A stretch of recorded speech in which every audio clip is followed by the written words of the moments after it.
Okay, welcome everyone to our second episode in our Cyber Red Zone series where defenders share their security validation winning plays.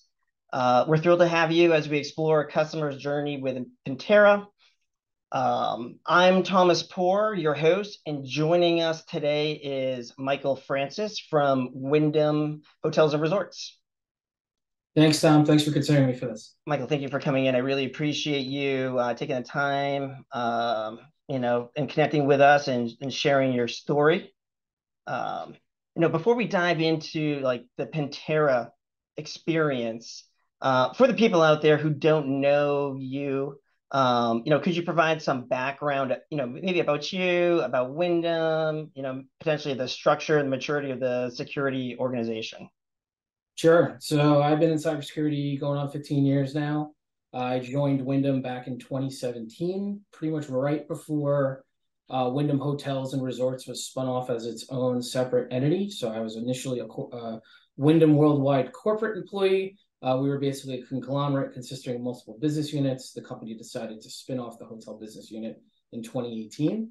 And I've been a cybersecurity leader of that organization since spin. Wyndham itself, we are the world's largest hotel franchisor. We have over 9,500 properties worldwide. We are a company size around 5,000 employees. As I said, we're a hotel franchisor though. So our scope and our security mission is more focused on the corporate side of Wyndham and a select group of managed properties who opt for our managed IT services. Our security culture is extremely strong at Wyndham. Fortunately or unfortunately, Wyndham corporate did have a history with cybersecurity incidents, but like most companies that learn and reflect from those times, we have a lot of folks with the organization that are double-digit years. We got two members of our SOC organization, for instance, that have been with Wyndham for 30 years each, which I think is unheard of. So the people that come and work with Wyndham stay. So those folks have been through some of our worst times, and we've learned from that. We made significant security investments, including Pentera, as a part of that. Our cybersecurity organization consists of around 30 people. It is a very mature program compared to our peers and even under other industries. I came from financial services, and I could say this team can rock and roll, with the best of the bunch there. All right, cool. No, that's thanks for all that color. I think that the background. So it sounds like you're a very mature security organization, and we certainly appreciate that. Given some of the history there. So, but one of the things that you mentioned, as you increase your security program, you mentioned bringing on Pentera. So let's dive in a little bit to that. If you wouldn't mind, like sharing your vision of the program, maybe how you first learned about Pentera. Sure. So as I said, we've had the security organizations now at Wyndham Hotels for about 7 years. This was a greenfield IT organization when we spun. So we were able to be in a position where even though we were a 20-plus-year-old company, our IT infrastructure was all brand new as of 2018. So cloud first was the focus.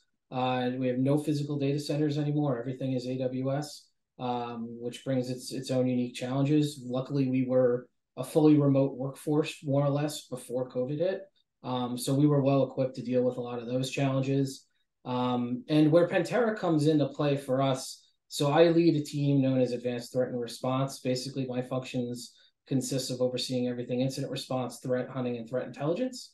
So as a part of that, we know our actors really well. We know their TTPs. We do a really, really good job and invest a lot of money in preventing initial access from those actors. So where we're at in our maturity process is looking to bring in tools like Pentera to help test and validate our security controls, make sure our investments are working. If this situation were to happen, if an adversary were to land on a system in a specific zone, what could they do? So that's exactly, matches really well to what Pentera is looking to do, and has been successful for us so far in our short time together as a customer. Yeah, so I think you hit on a couple of interesting points there, right? So one is testing your security investments, right? Because I'm sure you're spending quite a bit of money on a very, layer, depth, and defense approach. I think one of the questions is really around like certainty or uncertainty that I think that a lot of people are trying to answer on, are the investments actually fruitful, right? Um, Yeah, and yeah, so I don't know if you want to expand a little bit on that, or then maybe like touch a little bit on like the concept of like assumed breach or anything. totally. Yeah. I mean, that's exactly, how we view it. Um, you know, not trying to brag or anything, but we do we're pretty quiet day to day security event wise because we make so much good investment in email and email security and we have a very tight, very small external perimeter. We're only a single ASN, so we don't have a lot of exposure there. So we definitely are looking for tools that can help us generate that noise on the wire, right? Make sure that those TTPs that we're focused on are going to be covered, are going to be detected. The tools are going to fire. Right? We were having a great conversation about NDR. That was one of the things that we definitely caused a lot of alerts on during the POV and in some of the assessments we've done with Pentera so far. Yeah, yeah, no, I think it's great, right? So, one of the other key things I think you said was really understanding the blast radius of particular like user or if an asset does get compromised. So, really understanding that I think is critical. But one thing I just want to pull a thread on that you just mentioned was the POV, right? This stands for proof of value. So as the journey progresses throughout any conversation with a vendor, like such as Pentera, we offer a 1 day proof of value experience. And I didn't know if you could maybe talk a little bit about, your experience with that 1 day POV and maybe anything that like stood out as part of that. Yeah, I mean, I would say first and foremost, what stood out was the quality of the individuals. We had a terrific experience getting to know and really befriend, Roberto and Steve, who came on site to our Parsippany office. Both were extremely knowledgeable, extremely passionate.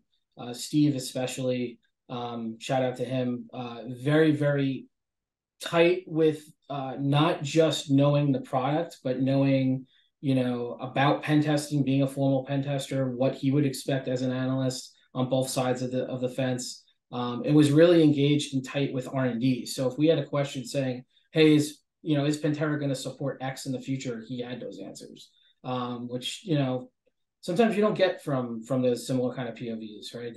The folks just unfortunately aren't knowledgeable, or maybe they're new, or maybe they never sat where I sit, as someone who's trying to sell us the product. And so that was a big differentiator for us.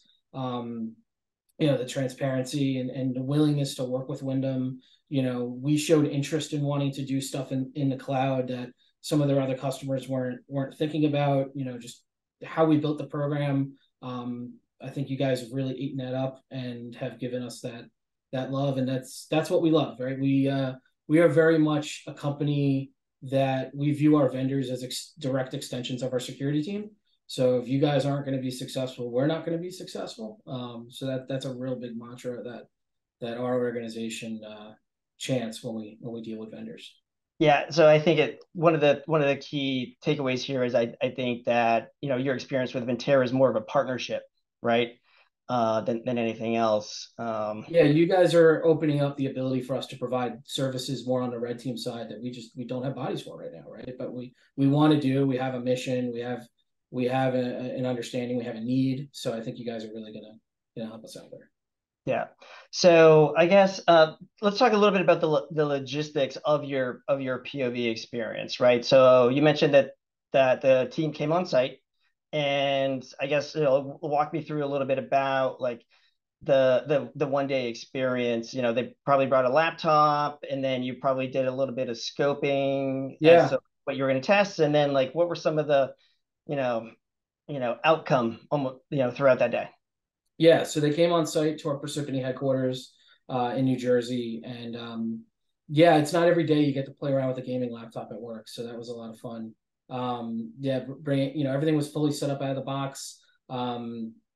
Team came, worked with my coworker Tim, set up the engagement, set up the scoping, kind of walk them through the network, what to expect on our end. And then we just let it rock and roll, right? We let the assessment go off. It was very guided. We felt comfortable with it. As Pentera was making decisions, either scoring achievements or attempting to score achievements and asking for approvals on different things. We really saw that kind of this is really thought out really well. And at the same time, as Pentera was assessing the network, we were seeing the appropriate controls fire to counter what Pentera was doing, which was really, really awesome to see, right? So as Pentera was standing up responder, we saw one of our EDRs fire, detecting the LLMR packets, and some of the ARP cache poisoning and stuff like that as the initial foothold, and then as it moved into lateral movement from there, we also seeded it. We gave it my coworker's credential. We gave it access to his laptop. EDR again caught the malicious packages, right? Was triggering every step of the way. So it was really nice, and we were really comfortable with what we were seeing. It definitely didn't feel, as someone who's worked with, some of these breach detection, breach automation tools. Some of that stuff does feel a little stunt hacky. It does feel a little fake. Where with Pentera, we felt it was more, you guys are executing the actual tools, the actual OSTs, in a safe and secure manner, which we really liked and appreciated. Yeah, no, I think you hit on some really interesting points there, right? So like out of the gate, you were able to see some of the like security investment validation that you had made, right? Seeing your EDR, be able to raise alerts. And then also what you're doing is you're essentially testing the effectiveness of the blast radius, right? So you give it a set of credentials and see how far it can go. And when you think back to some of the more recent headlines in the paper where MFA was used, and then attackers were still able to progress the attack. So I think it's really important to understand that blast radius as well. And Yeah, for then sure. yeah, and then the other key thing I think that you touched on was um, you hit on like the approval process, right? And where Pentera is different than the traditional BAS in the sense that we're not playbook oriented. The solution will go ahead and it will progress the attack through real exploits in a safe by design manner, right? But talk a little bit about that approval process and maybe like where that safety really comes into play. Yeah, I mean, as Pentera is able to gather information, like you said, it's able to make decisions. Like, hey, I've identified this as a Cisco network device. Can I try to probe it to see if it has this specific CVE? And we would give it the approvals, right? So I thought that was just really smart. It was easy to filter all that stuff out. And again, having a guy like Steve, alongside of us to kind of say, kind of validate, here's what the tool is doing, kind of almost predicting what's going to happen next. So that was really, really great. And then um yeah, I mean, and it wasn't just about like the findings. Like Pentera didn't necessarily come in and completely wreck our network, or completely find a whole bunch of problems, but it's also got the validation in that it kind of tells you the things that you're doing right, right? We were unable to find anything at this stage, which means you're doing a good job, right? So you kind of have that validation both ways, which is really nice. Sometimes you Right. don't get that in a traditional pen test either, right? They only document the bad stuff. They won't tell you, well, we were unable to have any impact here. Absolutely. Yeah. No, and I think that's really important to understand how well we are doing security, right? And again, it really goes back to understanding the certainty or uncertainty on whether or not our organization is protected effectively. Um, so, I think you've got some really extensive experience, I think, with, pen testing. And I didn't know if you could like touch on some of the risks, right? So sort of tying back to that safety side, like, what are, when it comes to the tools that pen testers use, can you talk about some of the potential risks that you're aware of and why you felt maybe, like Pentera was the right platform for you and Yeah. your environment? Yeah, I mean, first and foremost, being able to set the clear boundaries of what's in scope in the platform, not only globally, but per assessment was really tight. So we knew like Pentera is only able to touch these ranges, right? If it wants to go outside these ranges, it's got to ask for approval, or it flat out just won't allow it to do it. So we felt really comfortable with that, where we were able to kind of leverage it during that POV in more user land, a little bit of the MDF closets here and there, but don't touch our data center networks, right? Don't touch any of those ranges. But if it says like, hey, I have an exploit path here, X for approval, and we can always evaluate and expand that scope from there, which you can do during the test, right? You can always expand the scope dynamically if you wanted to continue on. So we did feel really good about that. We didn't see it kind of breaking any of its rules or any of its restrictions. We also did a lot of communication before we brought in Pentera. Right? We almost over communicated, to the organization that, hey, we're going to bring this thing in on this date. We're going to run this assessment. Let the SOC know if you guys are going to get alerts for this. Treat them as their actual alerts. Run them down, and let our IT and network teams know, just in case something goes sideways. Because I have definitely seen that in my career. Just to share a story, I was at a CTF during my financial services days that was hosted by one of the largest credit card processors in the world. We were doing a cyber defense exercise between not just my company, but a couple other FinServ companies. And they were the host organization. And the start of the CTF, right? Everyone go start your reconnaissance phases. The first move that the host company did was they launched MassScan. And if you know anything about how MassScan works, that is not meant to be deployed internally at a company, right? Thomas, we were talking earlier about DDoS and stuff like that. Like, exactly what MassScan is going to do to an internal network. They actually caused a P1 outage and took down a production credit card network during a CTF. We had to delay it a couple hours until they could recover. That employee got walked out of the room. It was pretty bad. So yeah, definitely you have to have an understanding of what these tools are going to do. If you're not familiar with them, don't use them. We also own tools like Cobalt Strike, and setting up a Cobalt Strike deployment, especially one that's going to be internet facing, brings on a lot of risk. That's not something you should do lightly. That can be something that can be compromised. Same thing if you're using like Metasploit and you're hosting it, let's say in a third-party service environment and you're conducting red team on your own. There's a tremendous amount of risk for that. So we think kind of bringing that all in under something like Pentera allows us to have those similar outcomes, but definitely in a much more secure and control manner. Yeah. Would you say it almost gives you like a peace of mind a little bit, like that your production Yeah, environment is safe yeah, for while sure. still getting all of the validation and security you need? Yeah, for sure. I mean, we have a pen test vendor. There's definitely been times where they may have crossed the line or potentially caused some outage. You don't really have to worry about that, right? Because a human maybe won't follow the playbook exactly to a T at the same time every single way. Where obviously a system like Pentera will. So Oh yeah, no, that's a really good point, right? I think that one of the things that Pentera offers is consistency, right? So like when you bring in a pen tester, from year to year, you don't always get the same person, you don't get the same level of expertise, and so I think that having consistency is key as well.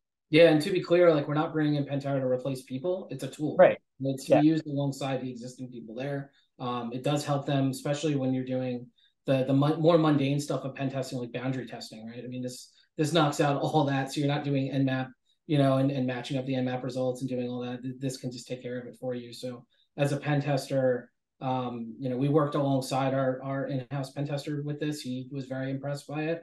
There were things that he couldn't get going with some of these tools that Pentera was able to do. So he was very impressed by it, and has used it or plans to use it also in future assessments. Fantastic. No, so I think that like sort of drives into the next segment here, which is, I'm curious if you could share any like specific success stories or use cases where, Pentera really proved its value for you out of the gate.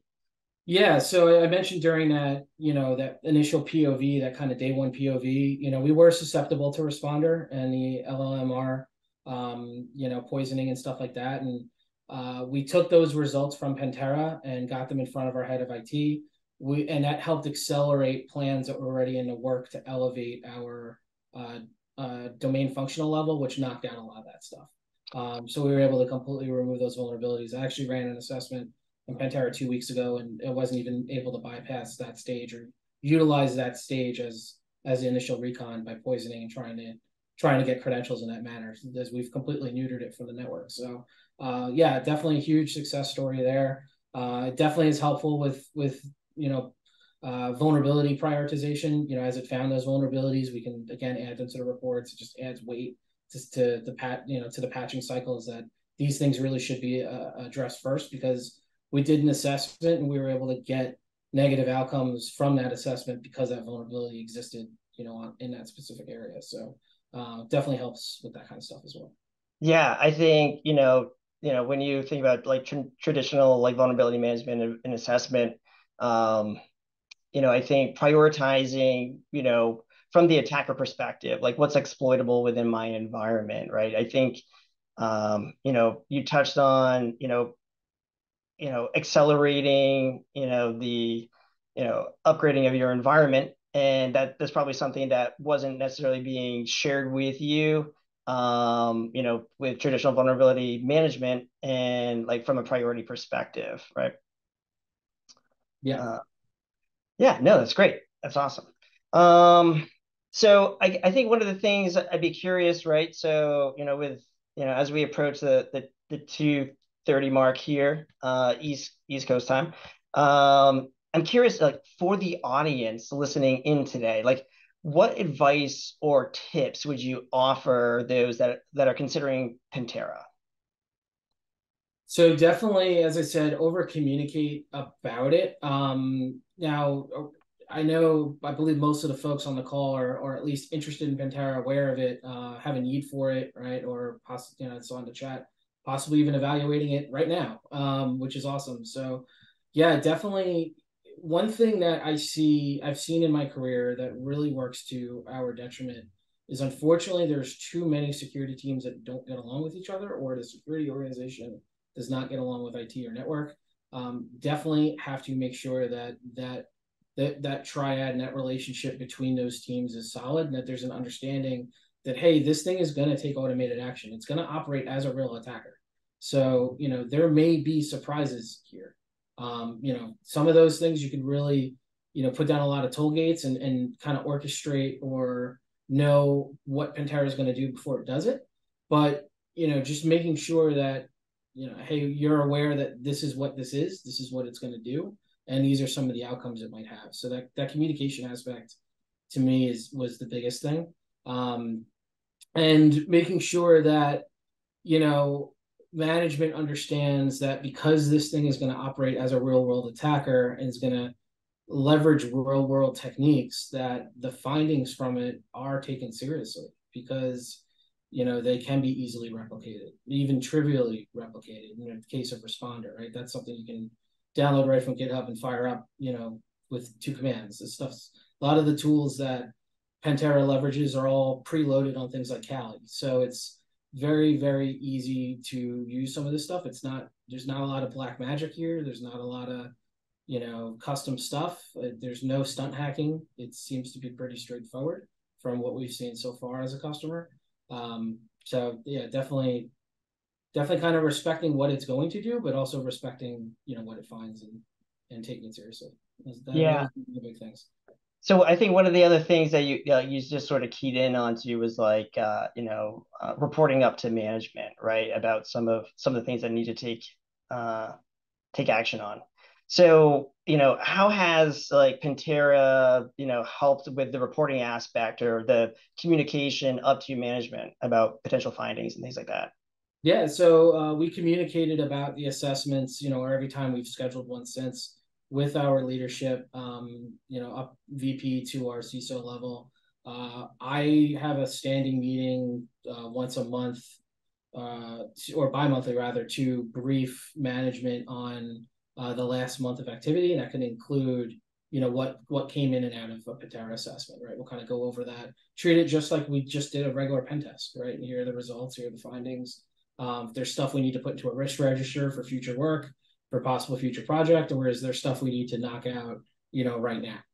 Yeah. Because not only do we know that this condition existed, which led to a successful achievement from Pentera, but because I run the threat intelligence side of the house too, I know that, hey, this is a technique or something of interest on the deep dark web or from specific actors or actor groups that we're interested in, or maybe is a technique leveraged by malware that we know is commodity and could enter our environment, through certain means. So yeah, I mean, we're kind of a little lucky that I'm being able to run this and also have that threat intelligence arm. So if you're in an organization that is at that maturity level where you have dedicated threat intelligence personnel, get them involved in the tool, let them see it, let them learn from it.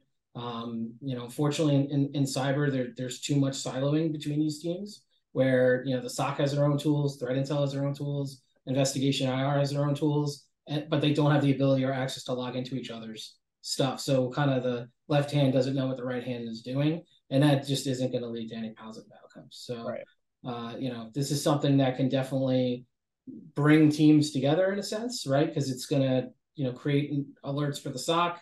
The SOC's going to have to know how to triage it. Pentera provides the guidance on how to respond to those things. You have vulnerability management, like we talked about. You have threat intel. You have red team or incident response. So it's, it kind of can play in a lot of different areas.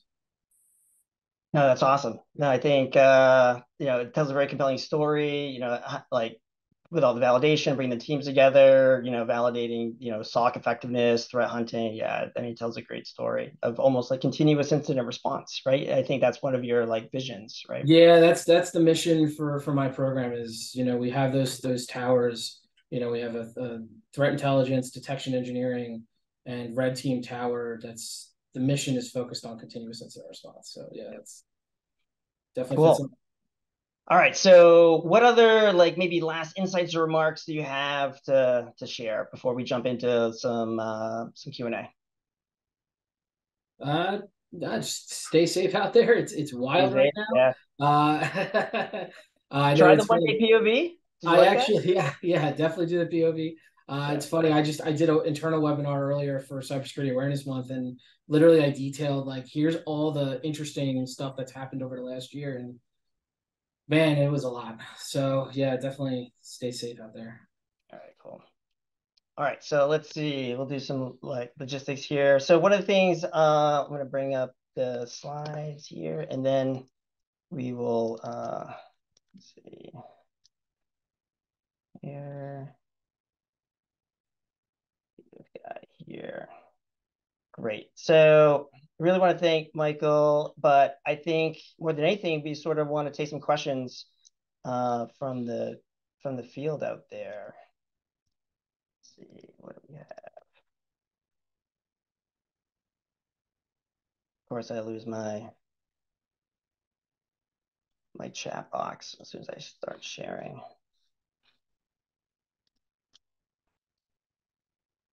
All right. Any questions for me or Michael? Please send them in.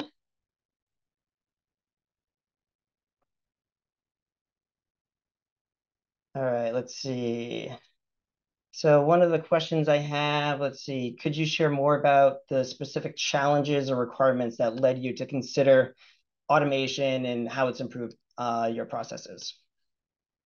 Yeah. So as I mentioned, the specific need there was we made a lot of good investment in our existing security stack, and we were looking for a continuous way to test that. Not only aligning it to just real world TTPs, but specific things that we were interested in. So that was the biggest driver, and having it automated. Even though we're looking to hire potentially next year in that space, having a tool like this that could just do it continuously is something that we feel is going to bring a lot of value. Okay, I think I have a question. You may have already touched on this, but it's kind of aligns. But like, how are you measuring the effectiveness of Pentera inside your environment? Um, and like, how does it align with your goals and initiatives? Yeah, so we're small scoped right now, so we pretty much as a step in the door um, have a single laptop that we're using at that Parsippany location. So we've only done, to be transparent with the audience, assessments of that one location, but we have plans to expand it through our cloud environment and elsewhere. We are cloud beta customers with you guys. Excited to get that going in a few months. But as far as effectiveness goes, kind of like I mentioned, right? We had an initial POV. which had an initial set of achievements. We communicated those achievements, got some remediated, did another assessment, had a different set of achievements, got those remediated. So we kind of have that kind of back and forth. Um, and I think longer term will build up not only within the platform where it does have reporting and kind of metrics, but we do metrics generation and collection ourselves. So we'll probably bake that into the vulnerability management metrics deck as well that we present on that bi-monthly basis. All right, cool. And then, so I have another one here, and I think you just started to touch on this. But describe your onboarding process, and did you find that you had to adjust your configuration and scheduling at all? So I'm assuming that means onboarding as far as Yeah, like TOV or like Pentera onboarding. correct. Yeah. Um, yeah, so we didn't make any configuration changes to the network at all. Basically, what we did was we acquired an IP address in userland. We knew where it was going to come from, and so we kind of communicated out to the white team, if you will, or the moderator team, if you will, the folks that needed to know that this was going to kick off. That hey, there may be alerts coming from this IP as we start this assessment. But there wasn't a lot of work, right? We didn't need to set up anything like trunking or anything like that. What we did for the POV is purely we ran the assumption that someone was able to get into the organization, sit down, acquire an IP address, and they just go from there, right? So that's kind of how we planned this out. We didn't want to do any kind of reconfiguration for it, isolation for it. Obviously, we scoped the POV based on certain subnets that we knew we wanted to assess that were in scope or that logically made sense for that user. So we did put some guardrails, within the platform as we kicked it off. I mentioned kind of, it's okay to touch the MDFs, okay to cross VLANs in certain areas, but data center, no extra approval if you're going to go there, right? So we were a little strict in that sense, but we purely treated the POV as someone came in with this laptop, assume it's like a Cali box and just plop down and went to town, right? That's kind of how we viewed it. Right. No, I think that's great. And that as I talk to, people and, you know, lived in this land myself for quite a while, like some of the more fun things, very similar to this would be like, hey, I got this Cali laptop. I walk into, a building somewhere and then I unplug the Cisco phone that they've got and then I connect in and then I'm on the network. So like, I think that's really interesting. Um, I guess, from like a, onboarding perspective, like you as a new customer to Pentera, like when you think back, like how's the communication been, right? Like with the team, are you getting all the answers that you want? Like, Oh uh, yeah, yeah. yeah, No, it's great. You guys have definitely gone above and beyond in that sense. I mean, we have a dedicated TAM, right, who handles our cadence calls. You guys are definitely, communicating well when it comes to changes of the product, things that we've brought up in the past. You guys have documented, as requests for enhancement, things of that nature. And as I said, we've entered into like that customer beta program for cloud. So we're yeah, helping with our expertise there, bring in our cloud security expert to work with you guys on the R&D side for that cloud security product and what we think would make the most sense because we are a pretty mature cloud shop. yeah. And Having I think it just speaks to that partnership, between Yeah, it's definitely very much a partnership. Yeah, for sure. Hopefully we'll be able to join you guys at PenteraCon next year. Unfortunately, I couldn't make it over to Germany, but yeah, you guys definitely go above and beyond for your customers. I had a great time with the team at Black Hat. Got to meet some of the folks that I deal with virtually, in person. So that was awesome to see as well. Cool. All right, so I have one more question that came in, which were so were there any unexpected benefits that you've come across?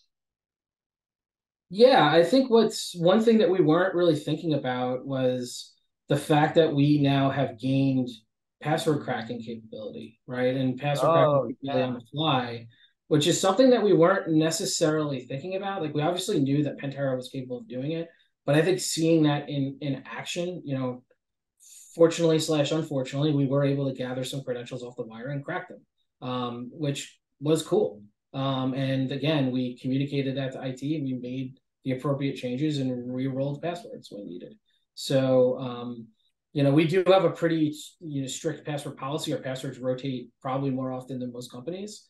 Um, but there were some gaps in just the logic and how those passwords were. And Pentera was able to crack them on the fly, which was cool. So now as we think about, the next evolution and how we're going to deploy Pentera, we're going to move that main node to the cloud. That existing laptop that we've already invested in with you guys is just going to become our password cracking box.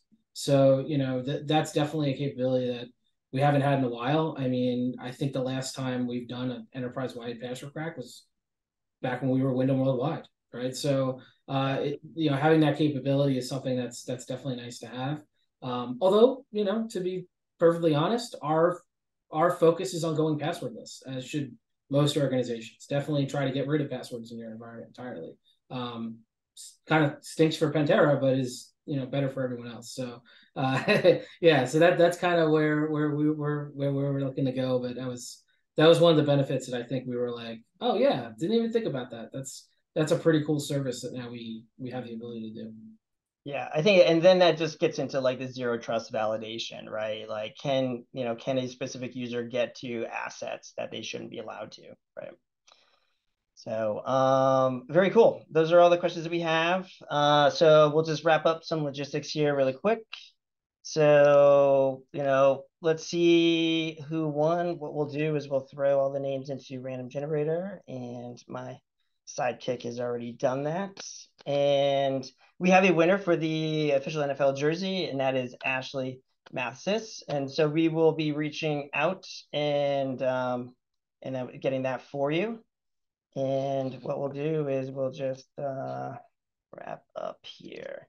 So I want to give a big thank you to Michael Francess for sharing, your experience, and to our audience for some of the engaging questions. Michael, any last words before we close out here? Yeah, just thank you guys for considering me for this. As I said, it's been a fun time working together in our short time so far, and looking forward to many more years of this. Cool. Thank you so much. So I just wanted to note that the recording will be available and shared afterwards. And a big thank you to the audience. And again, I'm Thomas Poor. It's been a pleasure hosting this session of our Cyber Red Zone series. And Michael, thank you so much. See you soon.